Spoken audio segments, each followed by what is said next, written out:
BFM Business, 10h, midi, l'émission 100% placement. Intégral Placement, Guillaume Sommerer. Au cœur des marchés Intégral Placement, on vit cette séance minute après minute avec Damien Charlet qu'on rejoint tout de suite chez Mescart. Bonjour Damien. Bonjour Guillaume. CAC 40 en baisse, une baisse toujours d'un peu plus de 0,5%, à l'image d'ailleurs des autres marchés européens. Oui, alors les marchés glissent à nouveau, mais on voit bien que c'est malgré tout pas la panique, mais le stress augmente, ce qui n'est pas anormal compte tenu des échéances qui nous attendent. Alors la meilleure illustration, c'est l'envolée des cours de l'or depuis 3 jours, qui est passé de 1250 à 1287 aujourd'hui, et c'est un gros mouvement pour l'or. Donc il y a clairement un mouvement vers les valeurs refuges. Et deuxième élément important, c'est qu'on voit aussi que parallèlement, il y a les taux qui poursuivent leur décrue. Alors les taux n'arrêtent pas de baisser depuis quelques jours sur les États européens. Et pour nous, ça paraît pas être une très bonne nouvelle parce que alors, évidemment, ce sont des valeurs refuges, mais c'est pas vraiment un signe de confiance non plus dans la reprise. Donc là, les taux allemands sont à 0,17, les taux français à 0,89. Et c'est d'autant plus étonnant que le pétrole, qui est un des principaux facteurs d'inflation, se tient très bien à $56. Ouais, et donc pour vous un signal négatif sur les perspectives de croissance. On y reviendra dans un instant au cœur du face-à-face. Il y a aussi eu les propos de Donald Trump hier qui a expliqué que finalement il était favorable au taux bas, ce qui pèse aussi bien sûr sur les rendements obligataires aujourd'hui. L'or qui s'envole, comment est-ce que vous l'expliquez ? L'or qui s'envole, c'est clairement une conséquence de la géopolitique. Alors évidemment, Donald Trump a souvent des discours qui sont changeants d'une semaine sur l'autre. On le voit encore ce matin parfaitement avec ce qu'il a déclaré sur les Chinois, alors qu'il disait qu'ils manipulaient leur monnaie. Aujourd'hui, il dit l'inverse. Il y a malgré tout une grosse incertitude sur l'aspect géopolitique, sur la Corée du Nord, sur les relations avec la Chine, sur les relations avec la Russie. Et c'est clair que ça entraîne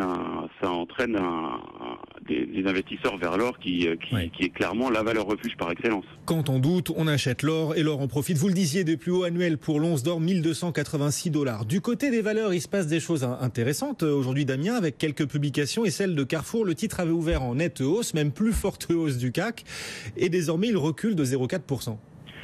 Oui, alors effectivement, on rentre dans la période des publications. Alors Carrefour a publié des chiffres qui montrent une croissance organique hors essence et effet calendaire toujours de 1,4%. Alors c'est des chiffres qui sont corrects, mais c'est vrai qu'il n'y a pas de quoi s'emballer. On reste un peu sur les mêmes tendances que les trimestres précédents, c'est-à-dire une Amérique latine qui se porte bien, à pratiquement plus 8%, une Asie qui a continué à avoir des difficultés à moins 4%. Et une France qui est à 0+, avec toujours des hypermarchés qui sont un peu en souffrance et des formats plus petits qui progressent bien. Mais en fait, je vais vous dire, le chiffre d'affaires de Carrefour aujourd'hui, c'est pas vraiment c'est presque anecdotique dans l'histoire du groupe en 2017, puisque je vous rappelle que il va y avoir un changement de management puisqu'on prépare la transition avec Georges Plassat. De plus, dans les prochains mois, on prévoit l'introduction en bourse de la partie immobilière et l'introduction en bourse de l'activité brésilienne. Donc ça, c'est déjà 2 gros événements.